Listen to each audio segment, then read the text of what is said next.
அனைவருக்கும் வணக்கம். இன்னைக்கான அரசியல் அப்டேட்டில் நாம் பார்க்க போகிற ரொம்ப முக்கியமான ஒரு பரபரப்பான தகவல் என்ன அப்படின்னு பார்த்தீங்கன்னா, ஒரு வழியாக எடப்பாடி பழனிசாமி ஒரு பஞ்சாயத்தை ஓவர் பண்ணியிருக்காரு அப்படின்னு நாங்கள் சொல்லணும். ஏன்னா ஓபிஎஸ் மற்றும் தினகரனுக்கு கிரீன் சிக்னல் விழுந்திருக்கு. அதுவும் யாரால் பார்த்தீங்க அப்படின்னா பியூஷ் கோயல் அப்படிங்கிறவரால் தான் இந்த விஷயம் நடந்திருக்கிறது அப்படின்னே சொல்லலாம். மிகப்பெரிய ஹாப்பியாக அண்ணாச்சி இதில் இருக்காங்க அப்படின்னே கூட சொல்லலாங்க. அதாவது இந்த பஞ்சாயத்து குறித்து என்ன மாதிரியான முடிவுகள் எடுக்கப்படுகிறது? அதிமுகவில் மீண்டும் பார்த்தீங்க அப்படின்னா ஓபிஎஸும் டிடிவி தினகரனும் இணைய போகிறாங்களா? அதற்கு எடப்பாடி பழனிசாமி சம்மதம் தெரிவித்தாரா? இந்த சம்மதம் தெரிவித்திருக்காரு அப்படின்னா அவர் என்ன மாதிரியான நிபந்தனைகளை விதித்திருக்காரு? அதற்கு அவங்க என்ன மாதிரியான நிலைப்பாடுகளை எடுத்திருக்காங்க? அது மட்டும் இல்லாமல் பியூஷ் கோயல் என்ன மாதிரியான விவரங்களை சொல்லியிருக்காரு? இந்த விஷயத்தில் எப்படி எடப்பாடியை சம்மதிக்க வைத்திருக்காரு? அதற்கான நிபந்தனைகளாக வேண்டுகோளாக என்ன மாதிரியான விஷயங்களை சொல்லியிருக்காங்க? என்ன மாதிரியான விஷயங்களை வலியுறுத்தி சொல்லியிருக்காரு? அப்படிங்கிற மாதிரியான பல பரபரப்பான அரசியல் அப்டேட்ஸோடு இன்னும் பல அரசியல் அப்டேட்ஸை நீங்கள் தொடர்ந்து தெரிந்து கொள்ள வீடியோவை ஸ்கிப் பண்ணாம கடைசி வரைக்கும் பாருங்க. வீடியோக்குள்ள புகறதுக்கு முன்னாடி இது வரைக்கும் நீங்கள் நம்ம சேனலை சப்ஸ்கிரைப் பண்ணலை அப்படின்னா உடனே சப்ஸ்கிரைப் பண்ணிக்கோங்க. அப்படியே பக்கத்தில் இருக்கக்கூடிய நோட்டிஃபிகேஷனுக்கான பில் பட்டனையும் ப்ரெஸ் பண்ணிக்கோங்க. சரி நேர்களே, வாங்க வீடியோக்குள்ள போகலாம்.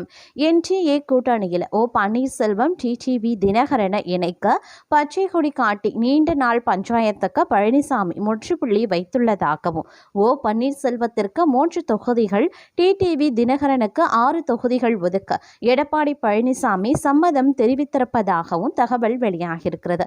இந்த நிலையில் 2026 சட்டமன்ற தேர்தலில் அதிமுக கூட்டணி வெற்றி பெறும் அப்படின்னு பாஜக பொறுப்பாளர் பியூஷ் கோயல் தெரிவித்திருக்கார்.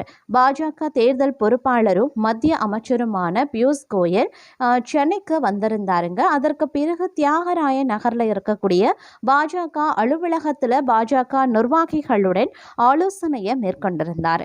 2026 சட்டமன்ற தேர்தல் கள நிலவரம், செய்ய வேண்டிய பணிகள் உள்ளிட்டவை குறித்து ஆலோசனை மேற்கொள்ளப்பட்டது. இதைத் தொடர்ந்து பாஜக தேர்தல் பொறுப்பாளர் பியூஷ் கோயலை அதிமுக பொதுச் செயலாளர் எடப்பாடி பழனிசாமி சந்தித்தார். இந்த பேச்சுவார்த்தை 1.5 மணி நேரம் நடைபெற்றது. இதில் தொகுதி பங்கீடு தொடர்பாகவும் பேசப்பட்டிருந்தது.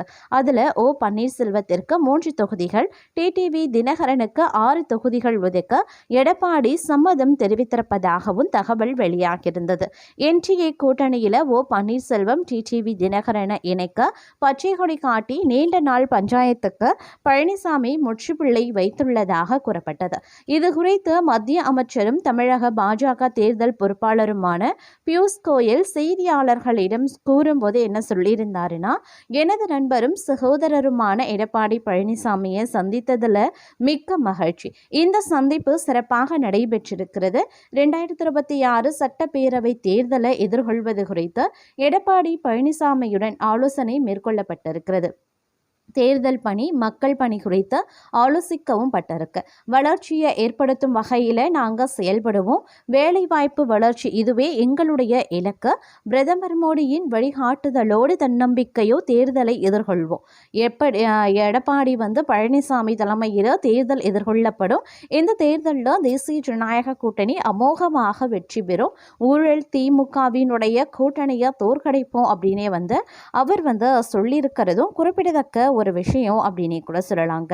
அது மட்டும் இல்லாமல் தமிழக பாஜக தேர்தல் பொறுப்பாளராக மத்திய மந்திரி பியூஷ் கோயல் நியமிக்கப்பட்டிருந்தார்.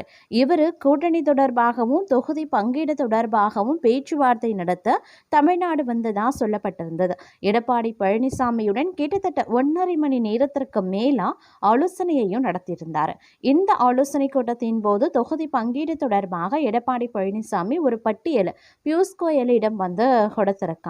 அதன்படி பாஜகவுக்கு 23 சீட்டும், பாமகவுக்கு 23 சீட்டும், மற்ற கட்சிகளுக்கு 18 சீட்டுகள் ஒதுக்கீடு செய்து லிஸ்ட் கொடுத்ததாக சொல்லப்பட்டிருந்தது.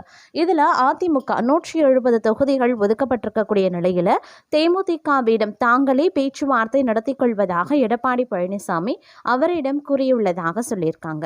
பொங்கல் பண்டிகை முடிஞ்சதுக்கு அப்புறமா இந்த விவரங்கள் முறையாக அறிவிக்கப்படும் அப்படின்னு சொல்லப்படுது. மேலும் பாமக இன்னும் கூட்டணி தொடர்பான முடிவை அறிவிக்க இருக்காத நிலையில் தற்போது அவர்களுக்கும் சேர்த்து எடப்பாடி பழனிசாமி தொகுதி பங்கீடு ஒதுக்கீடு செய்திருக்கிறதுனால கிட்டத்தட்ட அவர்கள் கூட்டணியில் இணைவது உறுதியாகிவிட்டதாக அரசியல் வட்டாரத்தில் பேசப்பட்டு வரக்கூடிய ஒரு முக்கியமான விஷயமா பார்க்கப்பட்டு வருகிறது அப்படின்னே கூட சொல்லலாங்க. அது மட்டும் இல்லாமல் தற்போது பார்த்தோம் அப்படின்னா தமிழகத்தில் பார்க்கும் பொழுது அடுக்கடுக்கான விஷயங்கள் வெளியாகிட்டே வருது. ஏன்னா 2026 வருடத்திற்கான சட்டமன்ற தேர்தல் அப்படிங்கிறது 4 முனை தேர்தல் விவரமாக போட்டிகள் 4 முனை போட்டிகள் நிலவக்கூடிய ஒரு தேர்தல் களமாக இருக்கிறது அப்படின்னே சொல்லலாம். ஏன்னா ஒரு பக்கம் பார்த்திங்க அப்படின்னா அதிமுக, ஒரு பக்கம் திமுக, இன்னொரு பக்கம் நாம் தமிழர் கட்சி, இன்னொரு பக்கம் விஜயுடைய தாவேகா போன்ற கட்சிகள் பார்த்திங்க அப்படின்னா 4 முனை போட்டியாக விளங்கக்கூடிய இந்த தேர்தல் களத்தில் பார்க்கும் பொழுது அதிரடியான மாற்றங்கள் பார்க்கும் பொழுது எழுந்த வண்ணமே இருந்து வந்துட்டுருக்கு அப்படின்னே கூட சொல்லலாம். அது மட்டும் இல்லாமல் இன்னும் சில மாதங்களில் பார்த்திங்கன்னா தமிழகத்தில் சட்டமன்ற தேர்தல் நடக்க இருக்கிறது. அதற்கான தேர்தல் பணிகளில் தேர்தல் ஆணையமும் மாநில கட்சிகளும் ஈடுபட்டு வந்துட்டுருக்காங்க. மேலும் ஆளுங்கட்சியாக இருக்கக்கூடிய திமுக இந்த முறையும் ஆட்சியை தன்வசப்படுத்தியே வைக்க வேண்டும் என பல்வேறு முயற்சிகளை எடுத்து வந்துட்டுருக்கு. அதே நேரத்தில் தொடர்ந்து தோல்விகளை மட்டுமே சந்தித்து வரக்கூடிய அதிமுகவும் அதற்கு இணையான சில முயற்சிகளை கையில் எடுத்திருக்காங்க. அந்த வகையில் பாஜகவுடன் கூட்டணி அமைத்து வெற்றி வியூகங்களை வகுத்து வரக்கூடிய இபிஎஸ் அதிமுகவை ஒருங்கிணைப்பதிலையும் உட்கட்சி பிரச்சனையை தீர்ப்பதிலையும் சற்று முன்னுக்கு பின் முரணாகவே செயல்பட்டு வராரு. இவரினுடைய இந்த செயல் பாஜகவின் பின்னடைவிற்கு காரணமாக அமைந்துவிடுமோ அப்படின்ற பயம் மத்திய அமைச்சர்களுக்கு இருக்கிறது. அதிமுக பாஜக கூட்டணி அமைத்த உடனேயே பாஜக மாநில தலைவர் அண்ணாமலை பதவியில் இருந்து நீக்கப்பட்டிருந்தார். டிடிவி தினகரன் மற்றும் ஓபிஎஸ் இருவருமே என்டிஏ கூட்டணியில் இருந்து விலகியிருந்தாங்க. இவ்வாறு இபிஎஸ் வருகையால் அதிமுக மட்டுமல்லாது பாஜகவும் பலமிழந்து காணப்படுகிறது. இதனை சரி செய்ய பாஜக ஒரு திட்டம் தீட்டியுள்ளதாக தகவல் கசிந்திருந்தது. இபிஎஸ் முதல்வர் வேட்பாளராக இருக்கிறதுனால தான் இவ்வளவு பிரச்சனை அப்படிங்கிறதுனால அவரை மாற்றிவிட்டு வேறு ஒருவரை முதல்வர் வேட்பாளராக நிறுத்தினார். அது பாஜகவிற்கு சாதகமாகவும் பாஜக அதிமுக கூட்டணி தேர்தலில் வெற்றி பெறுவதற்கு உறுதுணையாக அமையும் அப்படின்னு பாஜக நினைக்கிறாங்க. இதற்கான பணிகளில் பாஜக தீவிரமாக ஈடுபட்டு வரக்கூடிய நிலையில் மாற்று வேட்பாளரை தேடும் பணியிலையும் மும்முரமாக நடைபெற்று வருவதாக பாஜக வட்டாரங்கள் சொல்றாங்க. மேலும் ஏபிஎஸ் தவிர வேறு யார் முதல்வர் வேட்பாளராக இருந்தாலும் என்டிஏ கூட்டணியில இணைவோம் என்று தினகரன் கூறியதால இந்த செய்தி அவருக்கு கொண்டாட்டத்தை ஏற்படுத்தி இருக்கும் அப்படின்னு சொல்றாங்க. இதனால கூடிய விரைவில் டிடிவி தினகரன் ஓபிஎஸ் போன்றோர் என்டிஏ கூட்டணியில் இணைய அதிக வாய்ப்புகள் உள்ளது அப்படின்னும் எதிர்பார்க்கப்பட்டு வருகிறதுங்க. அது மட்டும் இல்லாமல் இன்னும் சில மாதங்களில் தமிழகத்தில் சட்டசபை தேர்தல் நடக்க இருக்கிறதுனால சிறிய கட்சிகள் தொடங்கி திராவிட கட்சிகள் வரையும் அனைவருமே முழுவீச்சில் செயல்பட்டு வரக்கூடிய சூழ்நிலையில் ஜெயலலிதா இருந்ததுல இருந்தே அதிமுக பல்வேறு சிக்கல்களை சந்தித்து வந்துட்டுருக்கு.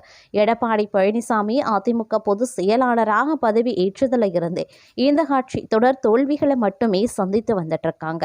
இதனால் இந்த முறையாவது வெற்றி பெற வேண்டும் என ஏபிஎஸ் கடுமையாக போராடி வருகிறார்.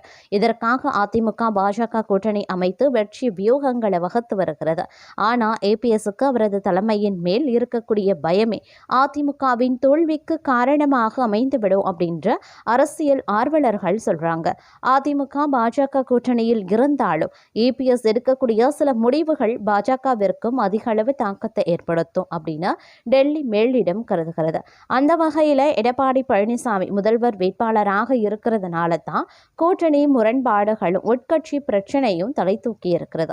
இதனால் அதிமுகவின் முதல்வர் வேட்பாளர் மாற்றும் பணியில் பாஜக ஈடுபட்டுள்ளதாகவே தெரிகிறது. அதன் அடிப்படையில் முன்னாள் முதல்வராக இருந்த ஓபிஎஸ் மீண்டும் முதல்வர் வேட்பாளராக நிறுத்துவது குறித்து பாஜக மேலிடம் பரிசீலித்து வருவதாக தகவல் கிடைத்திருக்கிறது. அதிமுகவின் முதல்வர் வேட்பாளராக ஓபிஎஸ் வந்துவிட்டார் அவர் பாஜகவிற்கு சாதகமாகவே செயல்படுவார் அப்படின்னு பலரும் சொல்லியிருக்கிறார். சொல்லியிருக்காங்க. மேலும் பாஜகவின் இந்த முடிவு ஏபிஎஸ்க்கு பெரும் அளவு நஷ்டத்தை ஏற்படுத்தும் அப்படின்னும் கணிக்கப்பட்டு வருகிறது அப்படின்னு கூட சொல்லலாங்க. அது மட்டும் இல்லாமல் தற்போது பார்த்தீங்க அப்படின்னா இன்னும் சில வியூகங்கள் வந்து அடிக்கடி வந்து இந்த அரசியல் வட்டாரத்தில் நிலவி வந்துட்டுருக்கு. இது அரசியல் களத்தையே வந்து மாற்றி வருகிறது அப்படின்னு கூட சொல்லலாம். கிட்டத்தட்ட பார்த்தீங்க அப்படின்னா 1.5 மணி நேரத்திற்கும் மேலான ஒரு ஆலோசனை கூட்டம் பார்த்தீங்கன்னா பாஜக தரப்பில் வந்து நடைபெற்றிருக்கக்கூடிய பட்சத்தில், அதாவது எடப்பாடி பழனிசாமிக்கும் பியூஷ் கோயலுக்கும் இடையில பார்த்தீங்க அப்படின்னா 1.5 மணி நேரத்திற்கு மேலான ஆலோசனை வந்து நடைபெற்றிருக்கிறதுங்க. இதனுடைய முடிவு அப்படின்றது பார்க்கும்போது தற்போதைய நிலவரப்படி தாவிக மற்றும் அதிமுக ஆகிய இரு கட்சிகளுமே பாமக மற்றும் திமுகவை கூட்டணிக்கு அழைக்கிறதுல வந்து மும்முரமாக செயல்பட்டு வர்றதுனால இதனுடைய பின்னணி விளைவுகள் அப்படிங்கிறது வந்து இந்த இரு கட்சிகளும் எந்த கட்சியோட கூட்டணி வைப்பாங்க, இதன் காரணமாக பார்த்தீங்கன்னா சிறிய அளவில் பார்க்கும் பொழுது அரசியல் களம் வேறுபட்டு காணப்பட வாய்ப்புகளும் அதிகபட்சமாகவே இருக்கிறது அப்படின்னு கூட சொல்லலாம்.